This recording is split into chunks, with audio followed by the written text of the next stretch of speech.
Welcome to the How I Started Career Stories podcast, where we will interview CEOs, entrepreneurs, and company leaders to hear how they got to where they are on their career journey.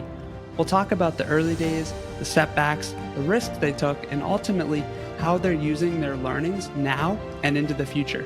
I'm Andrew Kappel, your host. Let's get started with this week's episode. Welcome, everyone, to an episode of How I Started Career Stories podcast. I'm here today with my lawyer and actually a podcast guest, Omeed Tabiei. He's the managing attorney at Optimus Legal. And we got connected at a conference, the SaaS Talk conference, and we were talking about podcasting. Omeed is a fellow podcaster. He runs the SaaS Buyers Club podcast.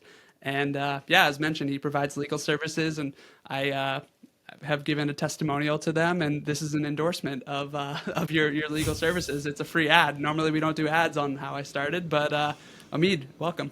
Hey, thanks so much for having me. It's a real pleasure to be here. I'm excited for this conversation. Great. So the concept is you look at the journey of your career to date, and you have an interesting background, and I don't want to spoil it for the audience, so why don't you just kick it off about how you got started, some of the early days, and maybe some of the challenges. Then we'll go from there. Yeah, so I actually never wanted to own a law firm, which is like pretty hilarious. I actually was quite the opposite. I was like, I never want to own a law firm. So like, not only did I not necessarily want to own a law firm, I actually was like against owning a law firm for a really long time. Like when I thought about it, I was like, yeah, I don't really want to be that person who works their life away, at a big law firm and becomes partner. I never want to be a partner of a large law firm. That was never my goal. Yeah. And in fact, when I first started going to school to be a lawyer, I wanted to be a public defender. Like I loved the show Law and Order, and I was like, that seems so cool. I definitely want to represent people that are being taken advantage of by, government and so on and so forth, and protect, people's rights and stand up for the Constitution and all that.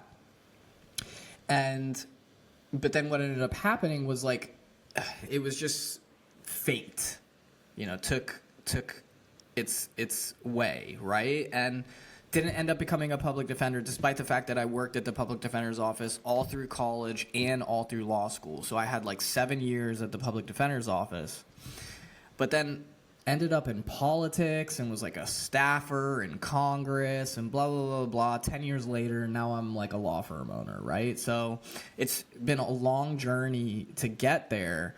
And the way that it happened is like my life is like full of so much like serendipity of like things kind of happening, and I'm like, it's like a little glitch in the matrix where I'm like, oh, that's weird, but if I pay attention to it and I address it, I don't end up getting shot like that guy does in the Matrix. So I mean, that is like glossing over a lot of the details, but I'm sure we'll get into it. Yeah. So you saw these signs or these dots that were out there. You were collecting dots, and then you connected some dots. So how did you go from undergrad, I believe, at University of Cincinnati to law school in D.C.? And then, where has the world taken you so far? Totally. So my father was a professor at the University of Cincinnati. He's a rocket scientist. He's an aerospace engineer and a professor of aerospace engineering for almost 40 years at the University of Cincinnati. So, and he actually just retired. I think he's going to be retiring this year. Okay.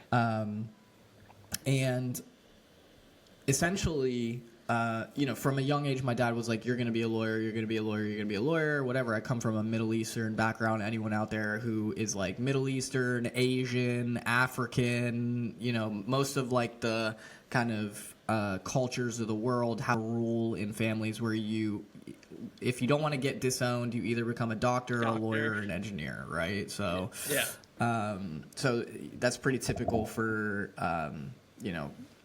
cultural families. Okay. And I think other probably like, Western families as well probably have a little bit of that too.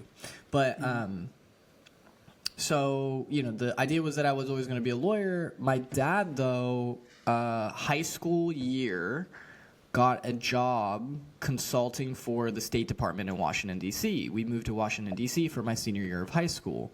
And I completely fell in love with the city.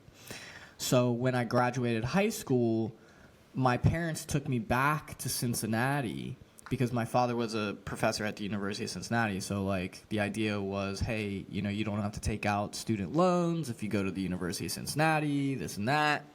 So I ended up going to the University of Cincinnati for undergrad, but my plan was always to return back to Washington, D.C. because I loved it so much. So I was like, all right, I'm going to finish college at UC, and then I'm going to go to law school in Washington, D.C., and that's what I worked towards, and that's what happened. Okay. And so then you got the gravitational pull of politics. So you checked that out, and then you did some stuff in law firm. And so maybe talk a little bit about that, and then how you transitioned to tech, to running your law firm, to the entrepreneurship side of your business too. Totally. So what ended up happening was I got into politics, and I still was a bit torn. While I was in politics, I was and what happened is my friend was a staffer. And she was like, hey, we have another position open at the office. You should put your application in, blah, blah, blah. I put my application in while at the same time, diligently looking for jobs at the public defender's office. So, I was still really hell-bent on working at the PD's office because it was something that I really wanted to do for such a long period of time. This is where serendipity comes into play, right? So I get the job, working as a staffer, and at the same time, deeply involved in, political movements and campaigns and that sort of thing, both on the politics side as well as, in my interest in criminal justice. And what ended up happening was there's this saying that everyone would always say that I hadn't heard really at the PD's office that was almost like a trumpeter of a mantra, kind of. And what they would say is, nothing prevents recidivism like a job. Okay. It doesn't matter what the public defender does, because people will always commit crimes when they're reintegrating into community if they don't have something in community that prevents them from recommitting crimes. And oftentimes what that is job, family, some sort of purpose, something that prevents them from going back to whatever it was that ended them up in jail in the first place. So I started hearing this. I got connected to a lot of the business community as a staffer. We would often do community events and that sort of thing. We would organize the business community. And I got connected to a lot of the people in the business community, and I was like, these people are badass. These are really, really cool people. These are people that, they have they employ hundreds of jobs in the city, for example. And everyone reveres them. Everyone respects them. Everyone loves them. They're heroes of the community. They are supporting the livelihoods of these families and so on and so forth. I was like, how cool is that? And my feelings about being a PD started to shift, and they started to change. And I was like, there might be something here in the business world, is kind of, what the winds of change started to shift towards. I started to become interested in business, where I was like, oh, I should explore this more. Anyway, so what ended up happening was I did about 2 years as a staffer, and then I was participating in this cultural bar association, and I'd gotten to know the president of the cultural bar association. And his brother was a billionaire that invested in one of Elon Musk's ideas, which was the Hyperloop. Okay? Hyperloop was a company in LA. They ultimately ended up raising somewhere, around $200 million or something like that in multiple series rounds. And the idea for the Hyperloop was it was a super fast train that could take you from LA to San Francisco in 30 minutes instead of, the 3-hour drive, the hour and a half plane ride. It would cut down travel time to 30 minutes because this pod that they placed inside of a vacuum tube would reach the speed of sound in the vacuum tube. Okay, this was the idea. And my my contact, my person, this person that I had built and developed a relationship with became the chief legal officer of this startup. And I'd built a relationship with him over time. He saw what I was doing in politics, and he's like, man, it looks like you're winning over there. Why don't you come work with us? And so he extended an offer to me, and I was like, I'm interested in business. You know, this is tech and like high tech. Seems exciting. So I went over there, and my mind was like completely blown. Like, in my first week on the job, I had, financing documents for millions of dollars to help them raise, their first round, and was reviewing those contracts with some of the best law firms in the world. Yeah. Working, to bring engineers, PhDs that are like top of market, brightest minds in the world from all the different corners of the world, poaching them from SpaceX, blah, blah, blah, so it was just exciting. It was a lot of fun. And, we raised hundreds of millions of dollars together. I was employee number 68, stayed there for about 2.5 years, and watched them grow to over 300 employees. And I helped and supported that process with, all of being a lawyer on the legal team with all of the contracts and so on and so forth. So it was a great experience. And I became obsessed with business at that point. I mean, it was like a fire had been lit inside of me. And that was what started my career, now 10 years as a lawyer working with technology companies. Cool. So you just saw that where the energy was, where the buzz was, and yeah, it sounds like it was a pretty exciting, initial projects and stuff that you're working on from there. And totally. Then you really just haven't looked back, but you specialize, it sounds like, working with SaaS companies and entrepreneurs and tech companies, which I don't know if, like, out of all the lawyers in the world, that's probably like a very small niche. Yeah, there's a few of us. So you're differentiating because you have the law background, but then you're kind of getting to crave or scratch the itch of the entrepreneurship and technology. Yeah, so I mean, essentially how that happened, how I ended up in, specializing in software was, okay, so I watched, these like behemoth of entrepreneurs, it's like watching a professional sports player. I think, they make it look simple. They make it look easy. So yeah. I watched this company raise hundreds of millions of dollars, and I was like, why don't I just start a tech company? Okay. Why don't I just get into tech and start a tech company? Start raising some VC, yeah. Yeah, exactly. I thought it was literally just that simple. Yeah. And, one of my friends and I, we were sitting around one day and we came up with this idea. It was a consumer AI computer vision company. This was back in 2016.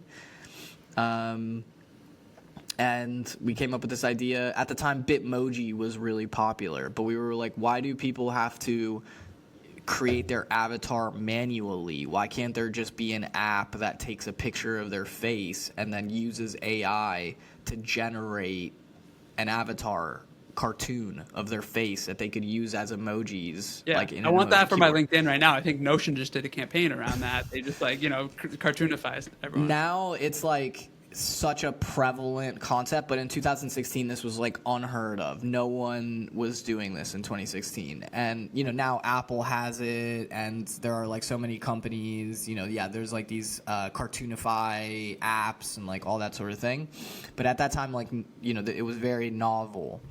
So we actually ended up raising about $250,000 from some angels for this app.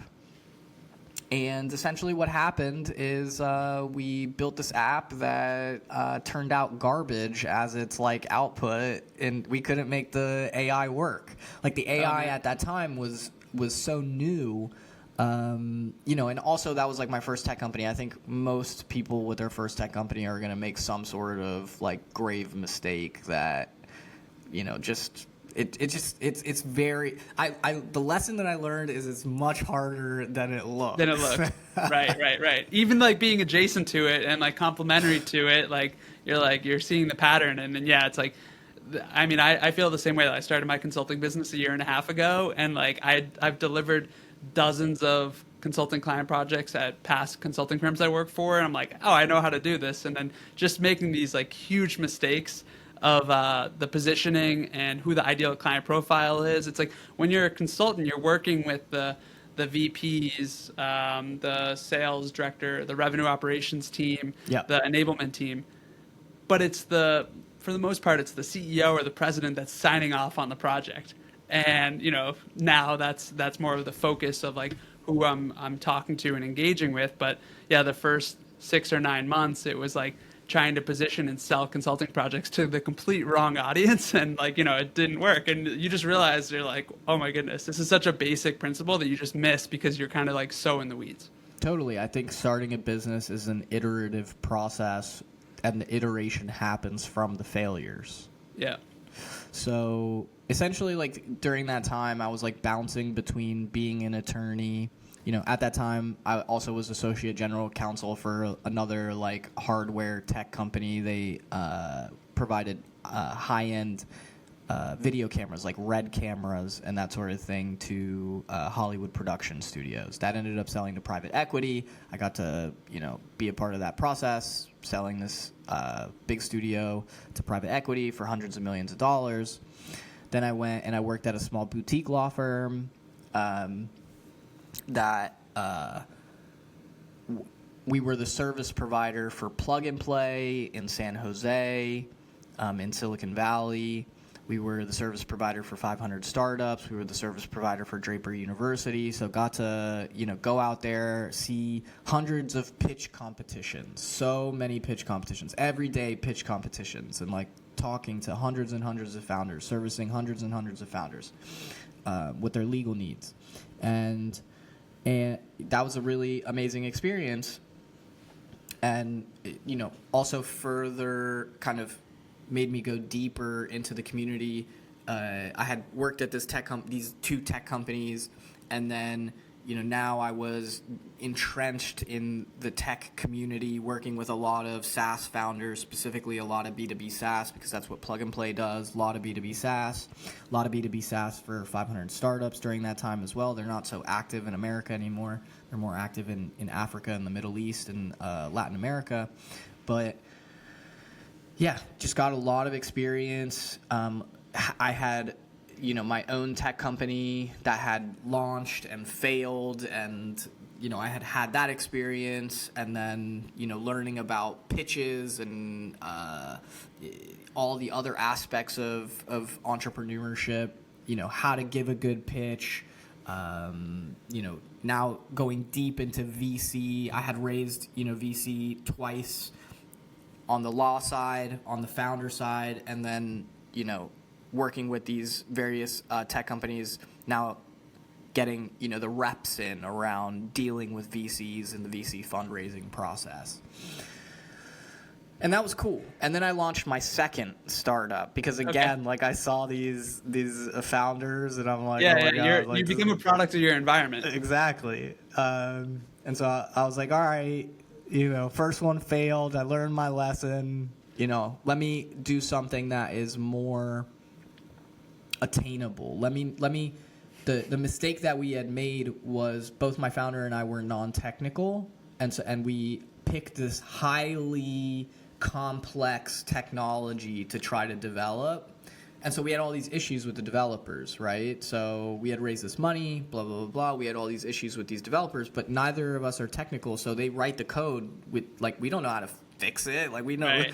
And we're like, hey, this isn't, the output of this is, like, not working. But there's no, like, constructive way that we can participate in that process. And I saw that as the fundamental detrimental factor that resulted in the failure of that first business that I had started. And I was like, okay, let me actually choose something that's much more attainable. Let me do a B2B to C marketplace. Let me do a marketplace. Marketplace, easy to build, simple. All I have to do is build the infrastructure for the marketplace and then feed, the service providers into the marketplace, and then feed customers into the marketplace. And that'll voila. be easy. Easy. So built that successfully with a friend that I had known for a really long time. And he was technical. He was a very high-level CTO guy. And what I learned is I learned a couple things. Before I tell you what I learned, I'll tell you why it failed. Why it failed was he's super high-level CTO guy, and the way that I pitched him essentially was like, hey, man, listen, marketplace, super easy. All we have to do is build it. I promise. Supply and demand. Yeah, it'll be easy. Yeah, just build this thing. I'll get it to milestone 1, and then we'll raise a bunch of VC, and then we'll be rich, bro. Yeah, like, we'll ride off the sunset. Yeah. And I think I watched like too much Social Network or something. That movie with Zuckerberg. Yeah. And so, I convinced him that way. And essentially what happened is he built, V1 of the marketplace.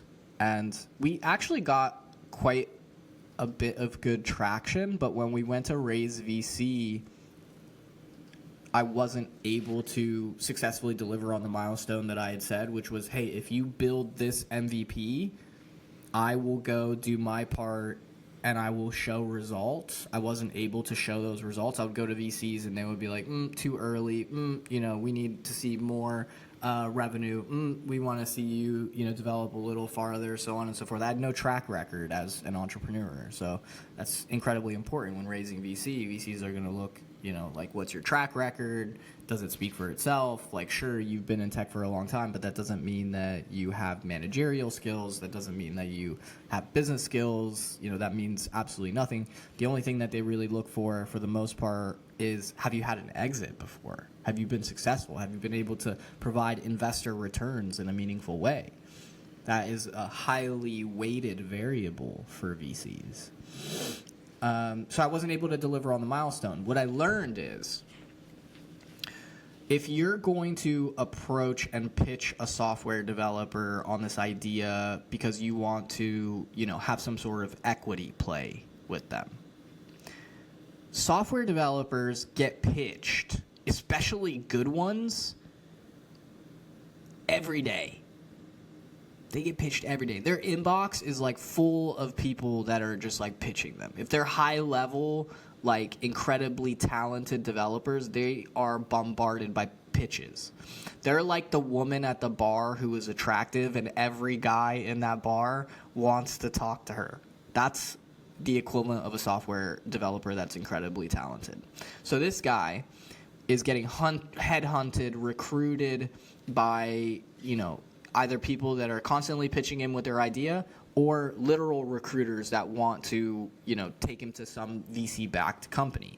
I wasn't able to deliver on this milestone that I said that I would. And so I went back to him and I was like, hey, man, there needs to be a second milestone. He's like, ooh, you said that milestone 1 is all that I needed to build. Now, the lesson here for all the people out there that are thinking about, collaborating with a software developer, and I just told this to someone the other day, is you gotta give wins. If there aren't meaningful wins, that person is going to lose passion. That person is going to lose interest. They have so many projects that are coming across their table that are more competitive than what you have to offer. Either they 100% believe in the vision and are passionate about what they're building, or you have to show that, hey, I can deliver what I say that I can deliver. Because if you don't, they're gonna lose the momentum for the project, and that's what ended up happening.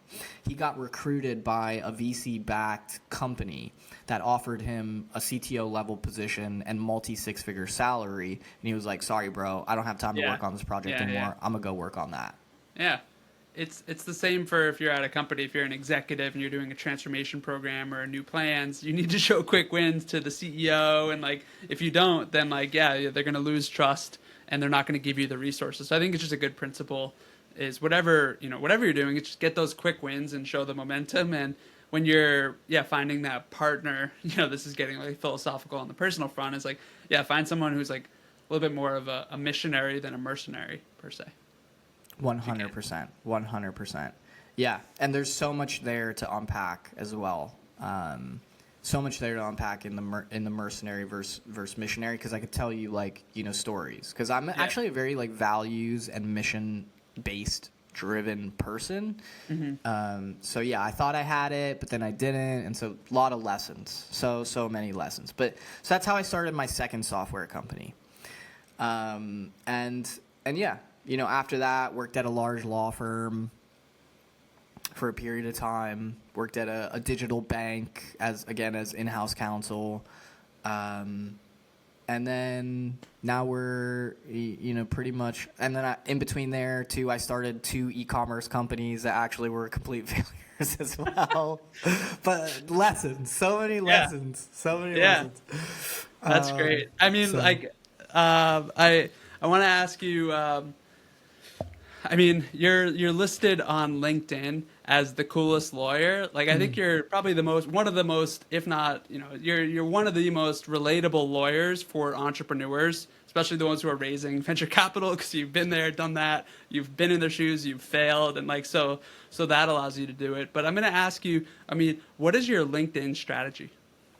Yeah, I'm actually still in the process of figuring out my LinkedIn strategy, honestly, Andrew. And you know, I often get frustrated. And so to answer your question, what is my LinkedIn strategy? My LinkedIn strategy is like a couple different things. First of all, differentiate, stand out from the crowd, be willing to, you know, do something that makes you different, even if it's like a little embarrassing or like you feel like kind of insecure about it. Because like for the longest time I was like, coolest lawyer ever. Oh God, you know. And the way that I came about calling myself the coolest lawyer ever was I had heard it quite a few times. Like I'd heard it quite a few times because they're like, every time I meet someone, they're like, wait, you're a lawyer? Because, you know, I like wear hoodies and blah, blah, blah, like all that kind of stuff. You podcast? Yeah. I got a podcast, like. And so people are like, wait, you're a lawyer? Like, if they know nothing about me and they just meet me, they're like, oh, I thought you were an artist. That's like what I would get all the time. That's what I would get all the time. It's like, oh, I thought you were an artist. And I was like, okay, I don't know what that means, but hey. And then, like, I started hearing, and then, like, I would talk to people and be like, you're not like other lawyers that I've met. You know, you're like a cool lawyer. Like, I heard that once, twice, 5 times, 10 times. And then I was doing a partnership with a very large SaaS mastermind group, and I was on a call with the partnership director, and they were saying, like, when we were inking the partnership, they were like, oh, we can't wait to introduce you to our community, blah, blah, blah. We think that you're going to fit right in. We think everyone's going to love you because you're not like other lawyers. You're like the coolest lawyer we've ever met. And at that time, I had long hair, and like my response to them was like, "Am I the coolest lawyer because like I have long hair? Like, what is like? I've heard this so many times. I don't understand." They're like, "No, man, it's your personality. You know, you're outgoing, you're extroverted, you're humorous, you're playful. You know, you're warm. You have this personability about you." And I was like, and then so when talking about LinkedIn strategy, when I was like, okay, what's my differentiator, right? And I could go down the list like, oh, I've worked with, you know, I'm a software founder. Okay, there's like other lawyers that have launched software companies too. It's not common, but it's not necessarily unheard of. Like I could list, you know, 2, 3, 4 other lawyers that have, you know, launched entrepreneurial people that are kind of like hedging their bets or diversifying their portfolio. Like they're probably looking at it more of like a risk-based or investment-based, is like, you know, putting your chips on the table. But that's not you. That's, you know, you're doing something different. So exactly. So I was like, okay, that's, you know, that isn't. I mean, that's part of the angle, sure, but that's not like the there's nothing sticky about that, right? Okay, but what's sticky? Well, what it has been sticky in my own life, again, this is like part of the serendipity of just like, hey, pay attention to what's happening. What is the glitch in the matrix that's happening around you? The glitch in the matrix is all throughout my legal career, every time I would meet people, it was like, hey, like, you're not like other lawyers. You're cool. Are you an artist? I didn't think that you were a lawyer. You're the coolest. And I heard it so many times, so then I finally was like, okay, let me just like, I feel like that is a sticky thing. Like people hear it, either you agree with it, and you're like, yeah, you are the coolest lawyer. You hear it, And the other reaction that people get is like, I've met other cool lawyers. Like, what makes you the coolest? So it like elicits a reaction and a response, which also makes it sticky. Either way, it's differentiating. Yep. Yeah, that's a good, that works. You're putting memes out there. You're like, kind of doing some bombastic things on LinkedIn. So like, I think it would kind of catch attention no matter what, but then you're a lawyer. So it's like a double pattern interrupt. So people's heads are spinning. You're the coolest lawyer I've worked with. And yeah, we got together at the conference. So Thanks, Andrew. Yeah. You're the coolest consultant I've worked with as well. You heard it here. Yeah. This is you heard it from me first. No, just kidding. So nice. So as we wrap it up, Omeed, looking back, what would you have done differently? Maybe there's a lot of things, maybe there's nothing, but and I'll allow you to kind of look back across your portfolio as you were getting started, and it might be nothing, but I'm just like as you look back, things become clear per se, and so it's like, is there anything that jumps out? Yeah, so like anytime a law student asks me whether they should go to law school, I always say no. Okay. And the reason why I say that is like, I am a lawyer, but I think that I'm a lawyer second. I'm an entrepreneur first. Okay. And to just cap, like, to put the feather in the cap here, the way that I ended up starting the law firm, how I started the law firm. 2 years ago, I shut down my last e-commerce company. It was my second e-commerce company. Okay. Well, 3 years ago now. And I couldn't make it profitable. The unit economics screwed me.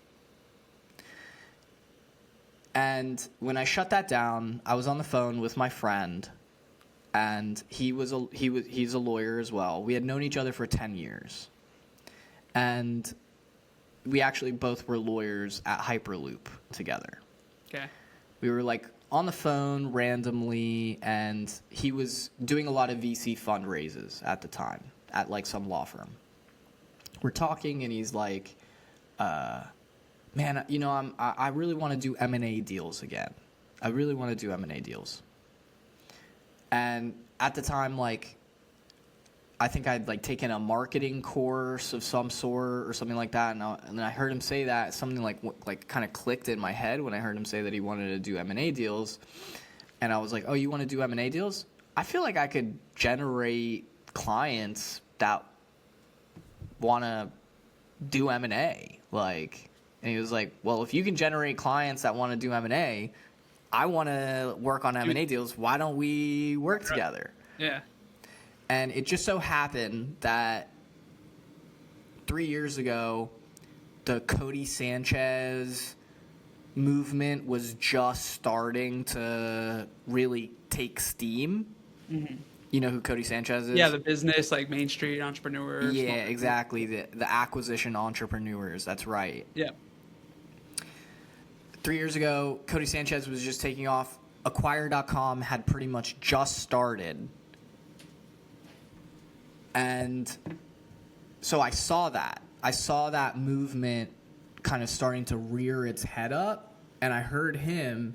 So I was like, all I had to do was just go to the places where those deals were happening. We ended up doing like 50 deals in our first year of business, which is like I'd started 4 companies before that. I had never seen growth like that. It was like immediate traction. So when I say that I never wanted to be a law firm owner, the way that it happened was actually completely serendipitously, in that I had all of these entrepreneurial experiences. I had supported entrepreneurs for 10 years almost. Had a conversation with my friend. The value proposition was developed, went and applied the value proposition to the market, and it just caught like wildfire. And it worked. Yeah. And I was like, okay, I've never seen a business be so easy. Why wouldn't I do this? Yeah. It's like an overnight success, 10 years of challenges and learnings and iterations, and then you stumbled into it. Yeah, and it was something that I had resistance towards as well. Something that I was like, oh, I don't necessarily want to do that. But as soon as I was like, oh, okay, let me take these things that I love, these entrepreneurial aspects of myself, and apply them. So when you ask me if I would do anything differently, what I would do is I would have leaned into the entrepreneurial spirit earlier in my life. Okay. Like instead of going to law school, I probably would have got my MBA. Okay. Yeah. Wow. I think that's a good way to wrap it up. What a journey, you know, like we kind of like, and you've been doing a lot of stuff since then, but like you kind of like looked backwards to connect the dots, and then recap it with like how you built a successful law firm, and you have the entrepreneurial spirit and the cool lawyer vibes. Thanks, man. Thanks for having me. It's been a lot of fun. All right. Well, we'll link up to Optimus Legal. We'll put your LinkedIn profile because people need to look at your posts. We'll put the SaaS Buyers Club in the show notes. Omeed's podcast. Let's just do a quick cross plug to your podcast. What's that about? Yeah. So the podcast is a podcast for founders, SaaS founders, really tech founders. But I interview the world's foremost experts, thought leaders, and founders that have found success in building their businesses.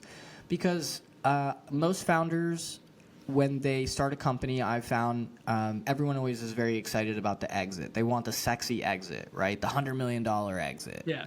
But for a lot of founders, it's actually quite unclear how to bridge the gap to get to that exit that you're really looking for. So the mission of the podcast is to help founders get better exits by interviewing people who can provide them with value. Yeah. Cool. Well, I've listened to a bunch of the episodes, and I'm sure you'll pick up some more listeners. Awesome, man. Appreciate it. Thanks so much. Thanks, Omeed. Bye. Thank you for listening to today's episode. If you like the podcast, please subscribe and also share it out on LinkedIn or with friends, colleagues, or classmates who might like the show as well. You can also get the newsletter at leaderlev.com/podcast. You can find that also in the show notes.